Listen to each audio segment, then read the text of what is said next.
What's up guys, welcome back once again. आज हम जिस मूवी को एक्सप्लेन करने वाले हैं उसका नाम है कार्तिकेय 2 और ये मूवी हाल ही 2022 में रिलीज हुई है। इस मूवी की रेटिंग की बात करें तो IMDb पर 6.7 आउट ऑफ 10 की बेहतरीन रेटिंग मिली है। इस मूवी में हमें एक लड़के को दिखाया जाता है जो कृष्णा के सीक्रेट कड़े को ढूंढने के लिए द्वारिका जाता है और इसे पाने के लिए कैसी कैसी मुसीबतों का सामना करना पड़ता है। जानने के लिए वीडियो को लास्ट तक जरूर देखना। मूवी की शुरुआत में हमें प्रोफेसर राव को दिखाया जाता है जो प्राचीन किताब में कृष्णा की कहानी पढ़ रहे थे। उसमें लिखा होता है कि किसी शिकारी ने कृष्णा के पैर में तीर मार दिया था जिस वजह से द्वारिका नगरी में काफी ज्यादा सुनामी आ जाती है। वहीं दूसरी तरफ कृष्णा उसी शिकारी को एक कड़ा देते हैं और उससे कहते हैं कि आने वाले समय में कलयुग होगा और इसीलिए दुनिया को बचाने के लिए मैं तुम्हें ये कड़ा दे रहा हूँ। इसके बाद प्रोफेसर राव को दिखाया जाता है जो उसी किताब के कुछ पन्नों को फाड़ लेते हैं और उन्हें अपने पास ही रख लेते हैं। इसके बाद सीन कट हो जाता है और कार्तिकेय नाम के लड़के को दिखाया जाता है जो एक डॉक्टर होता है और तभी उसे पता चलता है कि हॉस्पिटल में सांप घुस गया है जिसे निकालने के लिए वो वहां पर जाता है और उसे बहुत ही आसानी से रेस्क्यू कर लेता है, जिसे देखकर सभी लोग हैरान हो जाते हैं कि उसने सांप को बहुत ही आसानी से कैसे पकड़ लिया। जिस पर वो बताता है कि उसने अपनी हार्ट बीट और पल्स वाइब्रेशन को शांत कर लिया था जिससे उसे पता चल गया कि उसे कोई हानि नहीं होगी। अगले दिन कार्तिकेय एक मंदिर पर जाता है जहाँ पर जोर जोर से हो रहे मंत्रों को बंद करने के लिए कहता है क्योंकि हॉस्पिटल के पेशेंट को आवाज से परेशानी हो रही थी।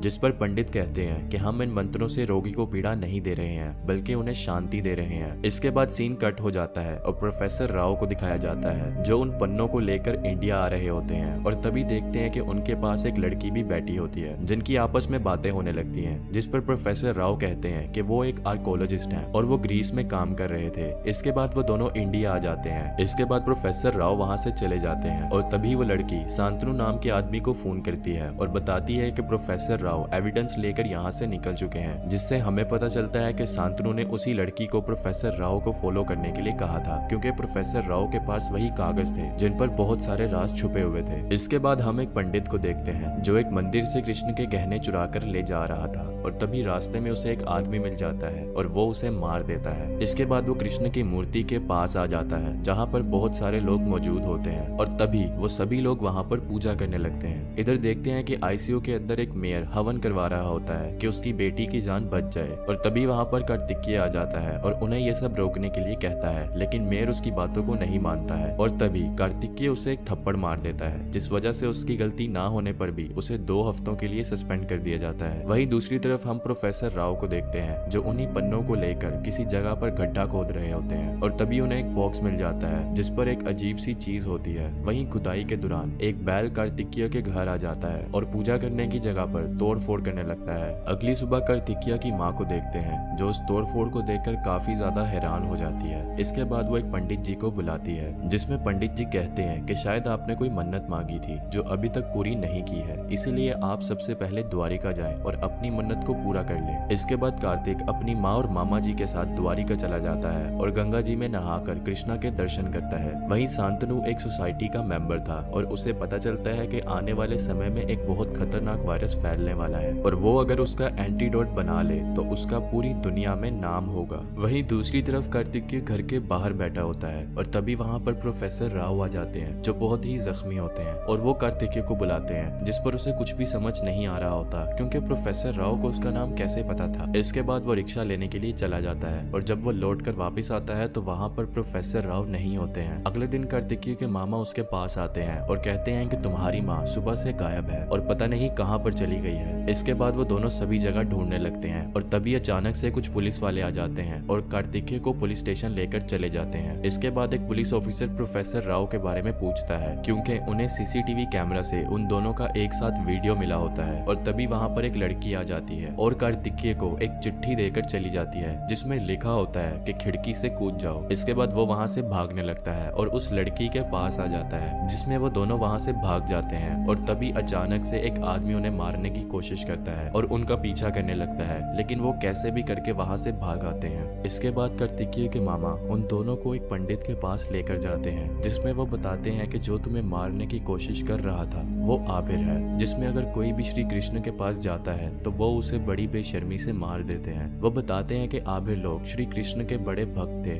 लेकिन द्वारिका वासी उन्हें शहर से बाहर रखते थे, जिस पर आबिर लोग द्वारिका वालों से लूटपाट किया करते थे। आबिर लोगों को घर के अंदर मंदिरों और हवन में घुसने नहीं देते थे। और तभी एक दिन आबिर लोगों ने श्री कृष्ण की मूर्ति को चुरा लिया, जिसके बाद सब मन और श्रद्धा से पूजा करने लगे। लेकिन तभी द्वारिका वालों ने उन्हें मार मार कर उनसे मूर्ति को छीन लिया। इसके बाद आबिर लोगों ने शपथ ली कि अगर कोई भी श्री कृष्ण को याद या फिर छूना चाहेंगे तो सबसे पहले वो आबिर लोगों को याद करेंगे। इसके बाद मुक्ता कार्तिकेय से कहती है कि मेरे दादाजी तुमसे मिलने के लिए आए थे, यानी कि श्री कृष्ण से तुम्हारा कुछ ना कुछ संबंध है और इसीलिए मेरे दादाजी कार्तिकेय को ढूंढ रहे थे, यानी कि तुम्हें ढूंढ रहे थे। और तभी कार्तिकेय को उसकी माँ की याद आती है, जिसमें कार्तिकेय अपने मामा को उन्हें ढूंढने के लिए प्रवचन में भेज देता है और तभी वहाँ पर कार्तिकेय की माँ मिल जाती है। इसके बाद कार्तिकेय मुक्ता के साथ उसके दादा के वर्क प्लेस पर चला जाता है, जहाँ पर 5 साल से कोई नहीं रहता था। अब तभी वहाँ पर मुक्ता को वही पन्ने मिलते हैं जो मुक्ता के दादा उस किताब से निकाल लाए थे। उसमें लिखा होता है कि श्री कृष्ण ने उदावा को अपना एक कड़ा दिया था, जिसे उदावा ने छुपा दिया था और उसे पाने के लिए कई सालों से खोज चल रही थी। इसके बाद कलयुग के समय में कई राजा ने उसे पाने के लिए सुराख बनाए थे, लेकिन उसके पास पहुंच नहीं पाए थे। उन सुराखों तक पहुंच पाने का प्रोफेसर राव को पता चल गया था और वो सुराख उसी कमरे में छुपा दिए थे।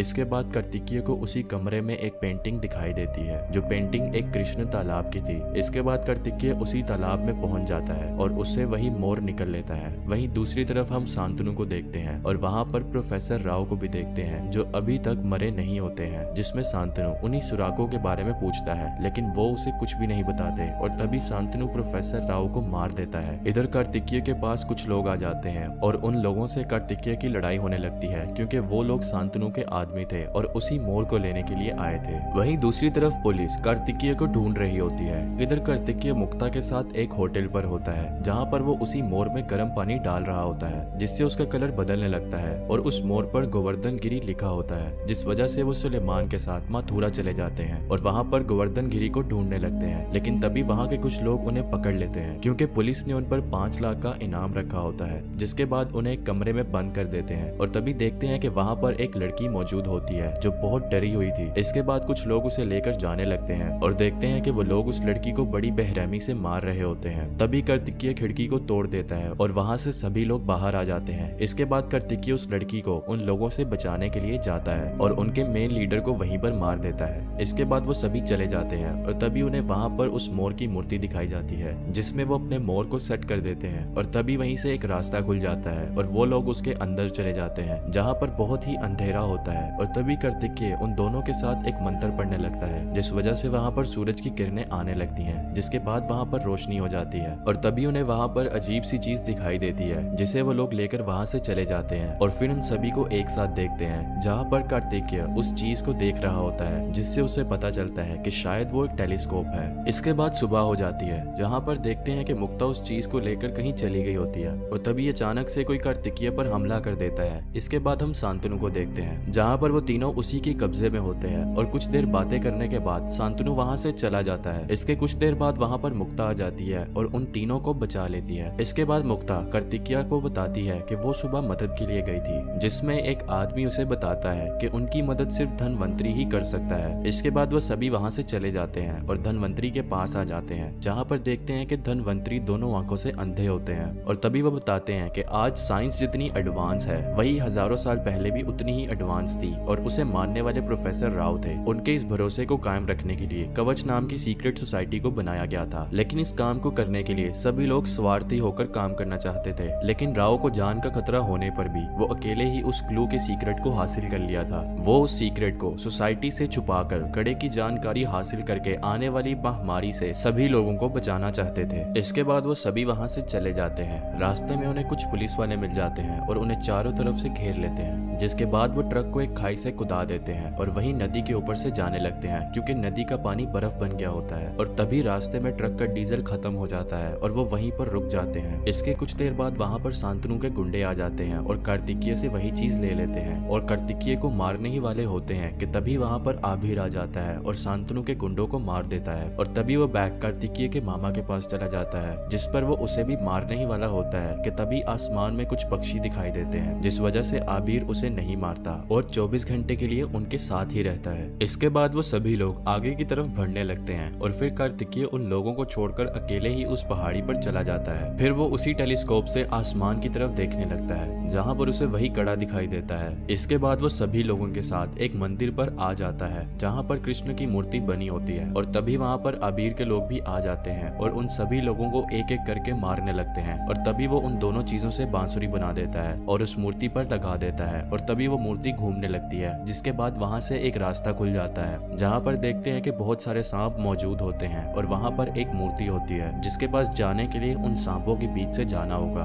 और तभी आबिर अपने दो साथियों को भेजता है और तभी उन लोगों को वही सांप काट लेते हैं। इसके बाद कार्तिकेय वहाँ पर जाने लगता है और इस बार भी वो अपनी हार्ट बीट और पल्स को शांत कर लेता है, जिस वजह से वो सांप कार्तिकेय को नहीं काटते हैं और वो उस मूर्ति के पास पहुंच जाता है जहाँ पर श्री कृष्ण का वही कड़ा रखा होता है जिसकी रखवाली एक सांप कर रहा होता है। इसके बाद उस कड़े को लेकर सभी लोग घर आ जाते हैं जहाँ पर उस कड़े के बारे में पूरी दुनिया को पता चल जाता है, जिस वजह से कार्तिकेय पूरी दुनिया में छा जाता है। इसके बाद वो काफी चीजों को रिसर्च करने लगता है और कहता है कि ये सफर यहीं पर खत्म नहीं होता है, नए अध्याय की शुरुआत होनी ही है। और इसी के साथ ये मूवी यहीं पर समाप्त हो जाती है।